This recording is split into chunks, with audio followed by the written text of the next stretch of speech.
अगर आपको स्टॉक सस्ते में खरीदने हैं तो आपको गूगल पर जाकर लिखना है मीडियन पीई रेशियो।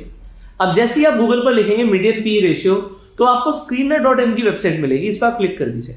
अब आपके सामने सारे स्टॉक्स आने हैं, आप यहां पर कोई भी स्टॉक सर्च कर सकते हैं। अब एग्जांपल आप रिलायंस का देखना चाहते हैं कि रिलायंस मुझे महंगा मिल रहा है सस्ता, तो जैसे आप रिलायंस पर क्लिक करेंगे आपको यहाँ पर पी रेशियो पर क्लिक करना है, तो आपको समझ आएगा कि रिलायंस का पी रेशियो क्या चल रहा है।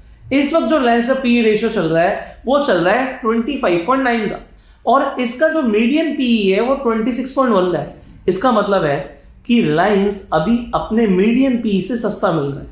तो आप इस तरीके से किसी भी स्टॉक के लिए, मैंने कहने से बाय कीजिए, अपनी एनालिसिस से ही आप इन्वेस्टमेंट कीजिएगा, क्योंकि मैं यहाँ पर कोई आपको बाइंग सेल रिकमेंडेशन नहीं दे रहा हूँ, बट आपको ये बता रहा हूँ कि कोई भी शेयर हो, एग्जाम्पल आईटीसी है, आपने क्लिक किया, आपने पी रेशियो पे क्लिक किया तो मीडियन पी से महंगा है सस्ता है, आपको यार ये तो सस्ता मिल रहा है। इसी तरीके से कोई भी और स्टॉक है, मान लीजिए विप्रो, तो विप्रो में भी आप सेम डालिए पी रेशियो, मीडियम पी से भारी है, महंगा है या सस्ता है। तो आपको जैसे अगर यहां पर दिख रहा है कि कम है, अब हर वक्त कम नहीं होगा, अभी मार्केट नीचे है इसलिए पी रेशियो आपको कम मिल रहा है मीडियन से, तो ये इन्वेस्टमेंट का एक राइट टाइम हो सकता है। अब इसके बाद आप अपने प्राइस एक्शन या फिर अपने फाइनेंशियल एडवाइजर की एक्सपर्टीज से इन्वेस्टमेंट डिसीजन ले सकते हैं।